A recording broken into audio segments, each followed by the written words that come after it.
A fire at the residence of Justice Yashwant Varma in the national capital on March 14 led to the alleged recovery of bundles of currency notes.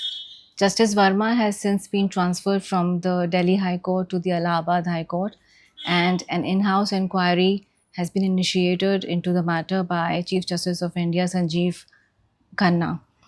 The development, though, has once again brought to the fore issues related to judicial accountability and also the procedure that is followed for appointment of judges.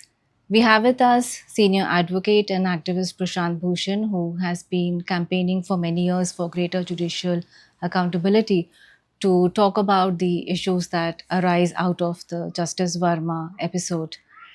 Thank you, sir, for talking to My Frontline. pleasure. To begin with, I want to ask you about how do you look at the action that has been taken so far in the Justice Varma matter? No, I think the Chief Justice of India has acted very appropriately by firstly instituting an in house inquiry and constituting a fine inquiry committee of three outstanding judges and transferring him, ordering the Chief Justice of the High Court not to allot him judicial work till the inquiry is pending, and also making all the information about it and all the documents public. I think these are all very appropriate and commendable steps taken by the Chief Justice. This is how, in the current system, judicial corruption needs to be dealt with. So, the Chief Justice of India released a lot of information related to the case and also videos of the currency notes that were allegedly recovered in the fire incident. And this is sort of an unprecedented kind of a disclosure that has happened. So, how do you look at that? Yeah, no, I'm glad that this kind of disclosure has happened, and this kind of disclosure should take place in all cases of this kind. But this one was probably prompted by the unprecedented public uproar that arose after it was reported that this kind of fire had happened and so much cash and bundles of cash had been discovered, etc., and that there was a video about it, and so on. So, therefore, I suppose the public outcry following the disclosure of this incident almost forced the hand of the Chief Justice to put everything in public domain, order a very good in-house inquiry, and also to transfer him in the meantime and decide not to allot him work in the meantime till the inquiry report is received. Corruption in higher levels of judiciary is a matter that you have taken up earlier also. How serious is the issue of corruption in judiciary? No, I think it is very serious and it is becoming more and more serious. This corruption, of course, corruption is of many kinds.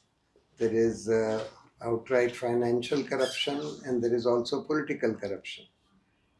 If you put these two kinds of corruption together, there is a huge amount of corruption in the judiciary and including in the higher judiciary in the country today. It's probably a little less in the Supreme Court than it is in the high courts or in the lower courts, but it is still considerable. But even this financial corruption is a kind of virus that has been spreading.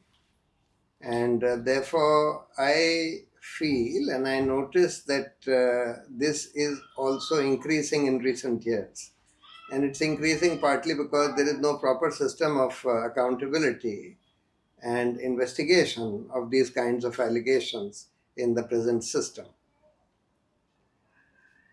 Right. And there's also the issue of public perception then when you talk about corruption in judiciary. So the strength of judiciary comes from its credibility, how the people look at it. So if the public perception is suffering, what does it mean for the institution?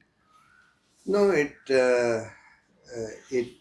is very unfortunate that this is happening and that also public perception about the judiciary and judicial integrity is not very good, and that has undermined public confidence in the judiciary and that also to some extent undermines the rule of law. But the undermining of the rule of law is because of the problem of corruption in the judiciary. It is that problem that has to be dealt with. Sometimes judges think that putting everything under the carpet and stopping all public exposure of judicial corruption by using the threat of contempt of court, that this is a solution to the problem. No, that is not the solution. The solution is to directly deal with the problem and put in place proper systems of investigation and accountability.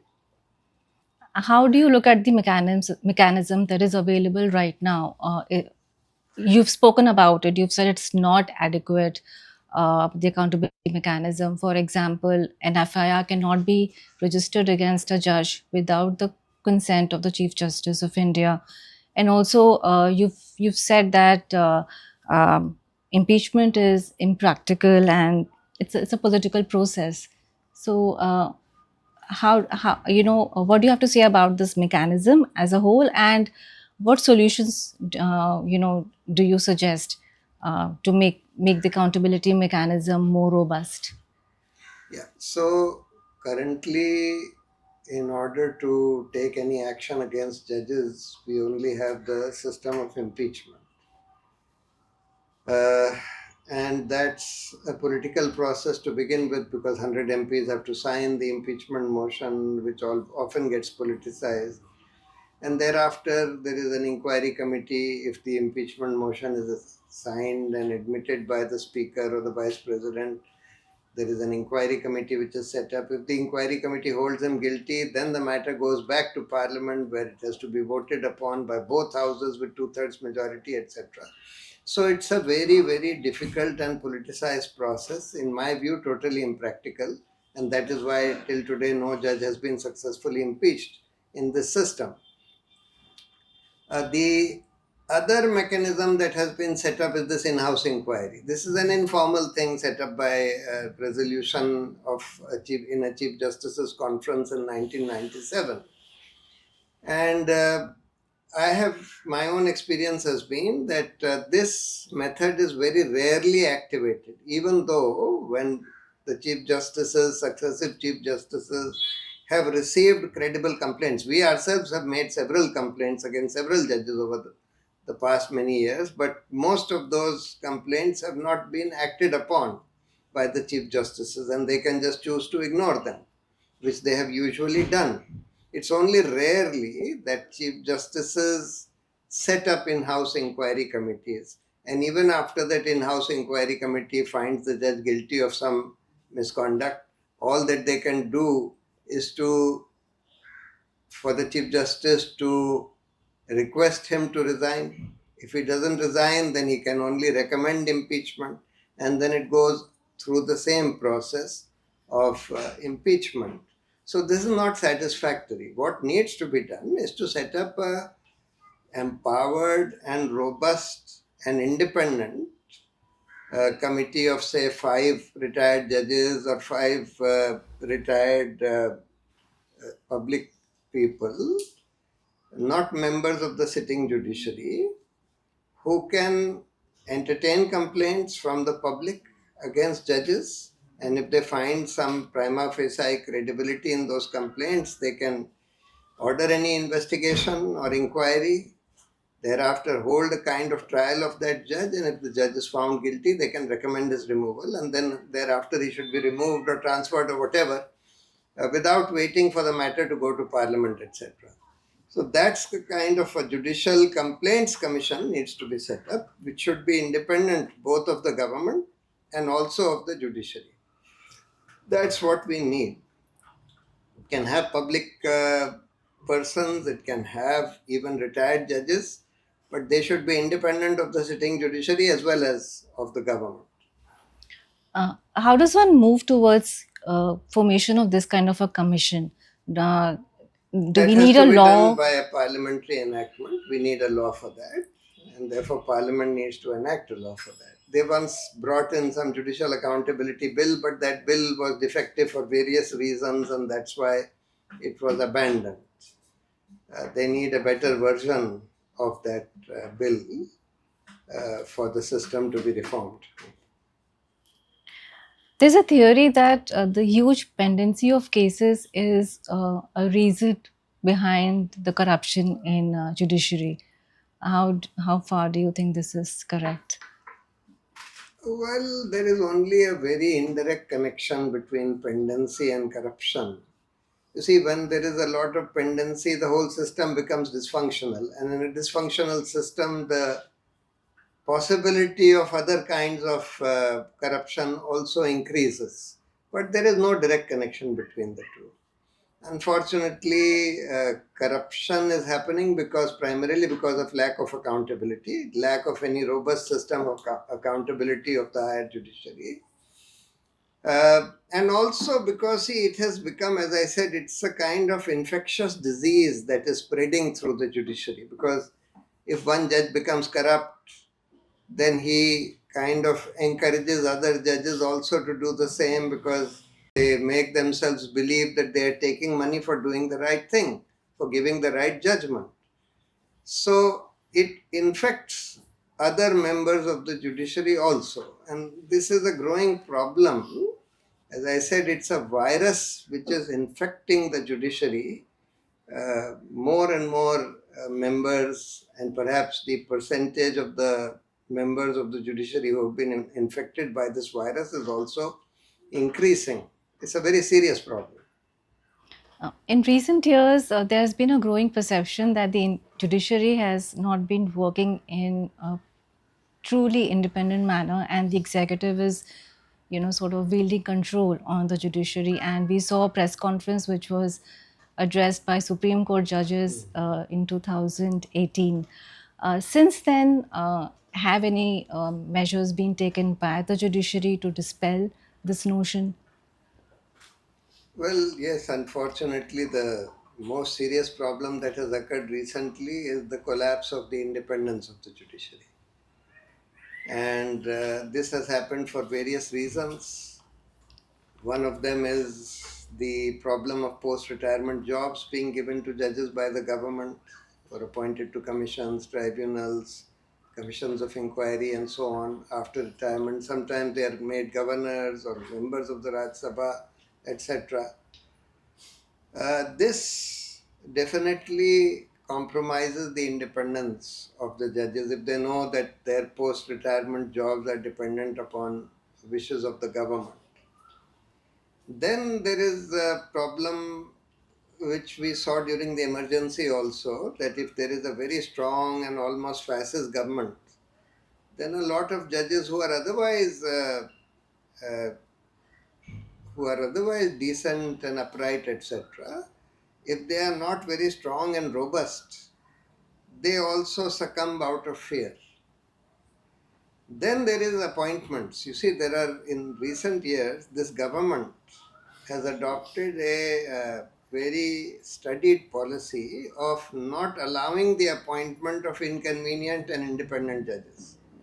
What they have done is, the law says that the senior judges of the Supreme Court who form the collegium, they send the recommendations.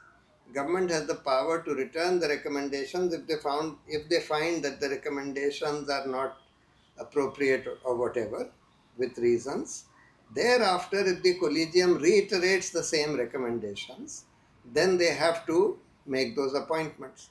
What we are finding is that this government firstly sits upon the recommendations of inconvenient and independent judges who they perceive will be independent, and they just don't move. They neither send it back nor issue the notification for their appointment. Even when they send it back with objections, and even after they are unanimously reiterated, very often the government still doesn't appoint them, with the result that it's become very difficult in this present state of affairs for even the collegium to get independent judges appointed to the judiciary. Occasionally they do get appointed once in a while, but that is at the cost of the government then enters into a compromise with the Chief Justice. They should take firm action against the government by saying that you are committing contempt of court. Our judgment is very clear. Within 2 months, you have to respond to our recommendations. If you don't respond, it will either be deemed to be an approval, in which case we can proceed to assume that they have been appointed, etc., or we will issue contempt against the law minister or against whoever is stalling it. But they have been afraid to do that. So, delay by the government in approving the names recommended by the collegium is a matter which was taken up on the judicial side. But uh, do you feel that the court did not go the entire length Yes, and the deal with the court was matter? still kind of pussyfooting around that issue by just kind of egging the government on, ki, all right, we have sent these recommendations, you take action on them, take action on them. But they were not taking a firm stand that, look, this is enough. You've been sitting on them for years altogether. We will now proceed with contempt. This is what they ought to do. Uh, Coming back to the issue of judicial impropriety or corruption, in the wake of the Justice Varma matter, the Supreme Court judges in a full court meeting decided that they will disclose their assets, make their assets public. So, how do you look at this No, that's a decision? very positive and welcome step. That was decided early on in 1997 itself. Unfortunately, over the years, it got thrown into the waste paper basket and judges stopped disclosing their assets. I am happy that the present Chief Justice has again said that, but those asset disclosures need to be in the public domain. It's voluntary. Yeah, it's not just enough to disclose them to the Chief Justice. They have to be put in the public domain so that the people can see. And there was also a media report which said only 97 out of 770 High Court judges have publicly declared their assets. Yeah, that's very unfortunate. Actually, all High Court and Supreme Court judges should publicly disclose their assets. Besides the issue of corruption in judiciary, there's also the question of judicial impropriety. And recently we had the issue of Justice Shekhar Kumar Yadav and the allegedly communal statements that he had made. And you wrote a letter to the Chief Justice of India seeking an in-house inquiry into his conduct. So, are you satisfied with whatever action has been taken with regard No, to that Justice is Yadav? not satisfactory. They should have proceeded with an in-house inquiry. They asked him for some explanation. He just stuck to his guns, apparently, from the news reports. And thereafter, they found his explanation not correct, but thereafter they have not done anything further about it. So they should proceed further, appoint an in-house inquiry, and whatever, recommend his removal, transfer, or whatever they find after that. It all boils down ultimately to appointment of judges and the method that is being adopted to choose judges. And right now, in the wake of the Justice Varma episode, there is a renewed talk about the NJAC, which was passed by Parliament and which was, junked by the Supreme Court of India in 2014. So, how do you look at this renewed talk about the NJAC? Yeah. So, firstly, the problem of corruption is not directly related to the problem of appointments. Problem of corruption is largely related to the lack of proper accountability in the system. Appointments could be by anybody. If there is no accountability, there will be corruption. Secondly, it is not, corruption is not going to decrease just because government has a greater say in the appointments. That will only reduce the independence of the judiciary, which is already under great strain. Already the independence of the judiciary is in a crisis. If you also have more government interference in appointments officially, that will further erode the independence of the judiciary. In fact, that was the ground on which the NJAC Act was struck down by a constitutional bench of the Supreme Court. They said government should have no role in the, virtually no role in the selection of judges. If you have law minister and some jurists in which the Prime Minister also has a say in appointment of those jurists, And if the secretariat is with the law ministry, that gives the government a lot of scope to interfere with the appointment of judges. And that will erode the independence. So therefore, bringing back the Judicial Appointment Commission is not going to solve the problem of corruption. It will just increase the problem of lack of independence.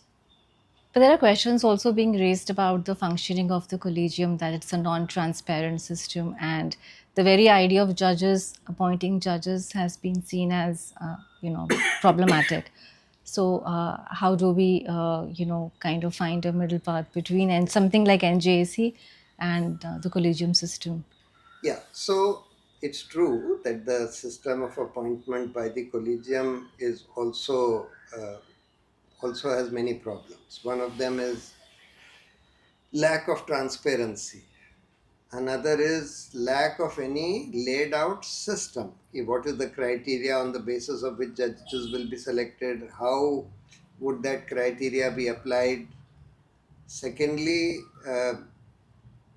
there is a lot of nepotism because of lack of transparency and lack of system. So we find that judges who are in the collegium, not all, but often, judges in the collegium seek to appoint either their own relatives or their own friends or people whom they know very well, etc. And there is no serious attempt to select the best among all the available people. So that is why, and one of the reasons for this is that sitting judges, if they select judges, every year about 100 judges of the high courts and the Supreme Court have to be selected. If 100 judges have to be selected, roughly 1,000 judges, 1,000 people's records would have to be examined to select 100 best out of them. That requires a lot of time. If you have 5 senior sitting judges of the Supreme Court, they are already very busy with their judicial work. They do not have the time to devote to selecting 100 judges every year out of 1,000 shortlisted people. So that is why we have always been of the view that we need a full-time Judicial Appointments Commission. And this Judicial Appointments Commission should be completely independent of the government. It can have retired judges, etc., but it needs to be a full-time body, but completely independent of the government. So that's what we need to do, a 5-member or a 7-member Judicial Appointments Commission, not ex officio, shouldn't have the law minister or sitting judges, should have some retired judges, retired public people, etc., but selected in a manner so that they are independent of the government at least. They should be doing the selection after laying down a selection criteria and with some transparency also. At least the shortlisted candidates should be made public so that the people can, the criteria should be made public so that the people can give suggestions or point out that this person is not appropriate or this person is more appropriate, etc., etc. Of course, ultimate decision will be of the selection committee, but they should be able to take all that into consideration. Justice Khanna has started this process of interviewing all the candidates, the judges whose names are being recommended for appointment to the higher judiciary. So, how do you look at that move No, of his? interviews are all right, but more than interviews, see, their record has to be seen properly. So you first lay down a criteria. If you ask a retired Chief Justice, okay, what were you looking when you were making appointments? They will mostly say, looking at competence and integrity. The question is, are these the only two relevant qualities? What about judicial temperament? What about an understanding of the socio-economic situation of the country? Are these not relevant considerations for appointment of judges? So therefore, you first lay down a criteria. Thereafter, you lay down a method of how you will judge people on this criteria. Thereafter, you make a short list and put it out in the public domain. You get comments from the people or the lawyers, etc., who may know something about it. Thereafter, you should be making the selection. You can interview them also if you want to. But interview should not be the main criteria for selecting these judges.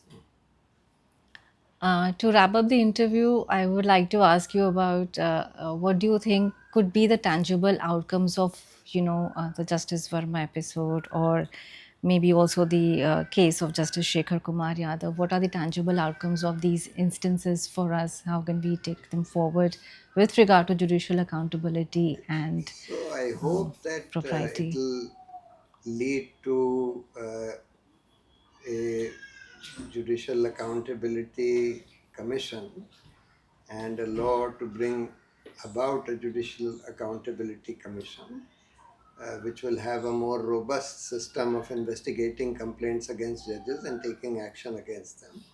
I hope, and I hope that in future also there will be greater transparency in dealing with such cases, that this will not be a one-off case. Okay, thank you so much, sir, for talking to Frontline. Thank you.